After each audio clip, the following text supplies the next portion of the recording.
Ilia Topuria has had his little back and forth with Yair Rodriguez. Jair se vio terrible, se vio como un trapo, la verdad. Se vio fatal. The way it comes off in Spanish is almost even worse than it does in English. Those are fighting words. Y te lo juro, se me hizo tan similar, o sea, su energía y todo así como pretendiendo. Let's go.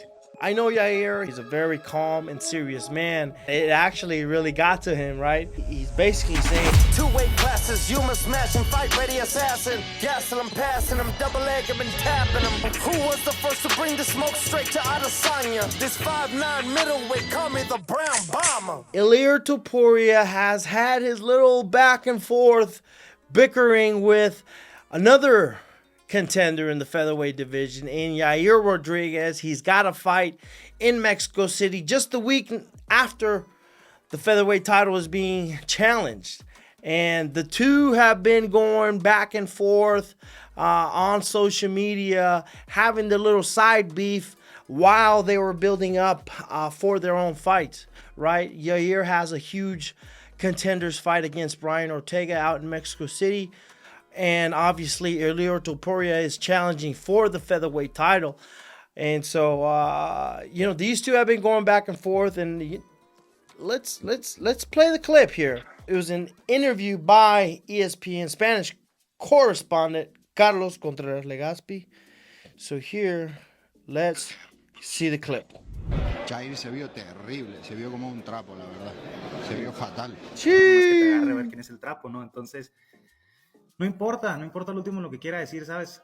No le había querido contestar nada, porque dije, pues a lo mejor ni es el tiempo, pero me topé el video ahí en el Instagram y te lo juro, se me hizo tan similar, o sea, su energía y todo así como pretendiendo. Y se está hablando de ir a España. ¿Irías a España? Encantado de la vida.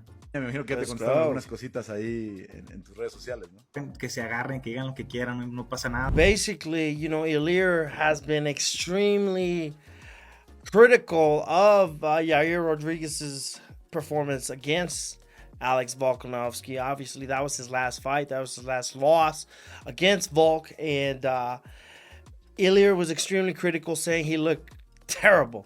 Looked like a wet rag out there. And to be honest, the way it comes off in Spanish is almost even worse than it does in English. I don't know why. Those are fighting words, right?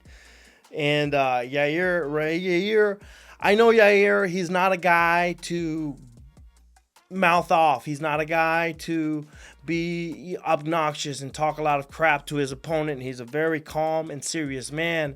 And for him to come out and respond to Ilia, says a lot that it actually really got to him, right? He said, he's basically saying, hey, if they want to do it in Spain, we can do it in Spain.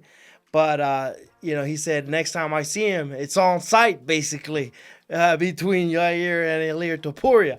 So, these guys are serious. These guys have been going back and forth on social media. They do not like each other, and they've had the little side beef while they've had their own fights to worry about. So, we'll see what the headspace is in both of these fights. The very important fights. If both of them win, hey, this could be the next title fight. Of course, we got to thank Jimmy Bars. Always, without them, none of this could happen. Go to jimmybars.com and follow them on Instagram at jimmybars.com and get your Jimmy on. Hey.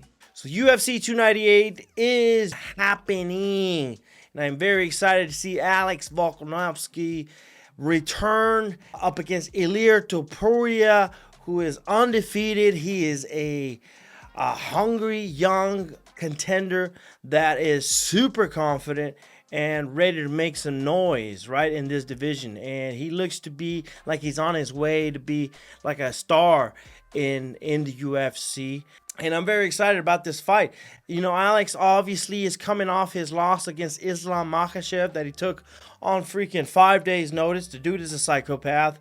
But that's why he's one of the best to do it. And I'm sure he wants to come back and remind everyone that he's the freaking king at featherweight, right? And so I'm sure he wants to make a great performance for that fight, and I expect to see the best Alex Volkanovski for that fight. So I'm excited to see that fight. At the same time, you know, Yair has been a little too confident in his remarks, a little too confident in the way he comes off, right? Almost like big-headed, to be honest. I feel like he has a big head. He's talking a big game, saying he's going to destroy Alex and this and that, and that he's not even, and he's now talking about going down to 135 and fighting Sugar Sean O'Malley. Like, he's talking all this big game, but in my opinion, like, he hasn't fought the Brian Ortegas, hasn't fought the Max Holloways, hasn't fought the newly retired but longtime contender Frankie Edgar, the Cub Swansons, the Korean Zombies. He hasn't fought the elite of this division by any means. His last fight was against Josh Emmett. Josh Emmett, very good, world class, but let's be honest, has not showed he can beat the elite of this division. And this guy is talking a big game and is a little inflated, in my opinion. You know, and he's got a big task in Alex Volkanovski, and I feel like there's a fine line between delusion and optimism, right? And I feel like he's playing a little too close to one side too much, to where it's coming off almost like delusion. And so he's got to keep it real with himself. A lot of fighters, obviously, we have to believe in ourselves almost to the point of delusion, right? A lot of people didn't think I'd win the Ultimate Fighter. It'd be delusional for me to even think about winning it. But my self-belief in myself, it sounded funny, you know, got me to believe that I can win this thing. And nobody was able to take that away from me. So that's a very powerful tool. But there's a fine line between delusion and optimism. And I think Yair is coming off on the other side a little bit too much, in my opinion. Okay, Alex Volkanovski is coming off that fight against Islam Makhachev, and he wants to make a statement, right? He wants to make sure everybody knows he is king at featherweight. This guy's still undefeated at featherweight, has beat the best of the best of the best at featherweight. So I'm sure he wants to remind everybody of that.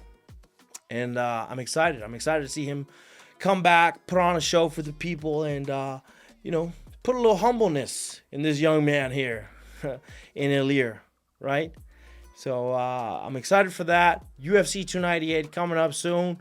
I think Alex is going to destroy this guy. I think this guy's Alex is going to bring him back down from the clouds, right? Like my mama used to. Spank me. Give me a spanking. Right, so I think that's what's going to happen, and looking forward to that one. I'm looking forward to Yair Rodriguez's fight against Brian Ortega. That fight might be the next challenger for the title as well. I mean, I don't see any other clear contender at that weight class at the moment. And then also Chito versus Sean O'Malley coming up soon. So that'll be it for my UFC 298 prediction. But next week, we'll be coming back with a more in-depth breakdown of the fight, and I'm excited for that. So check it out and stay tuned. Please make sure to subscribe to the channel. It helps a ton. Thank you guys. We'll see you on the next one. Hey.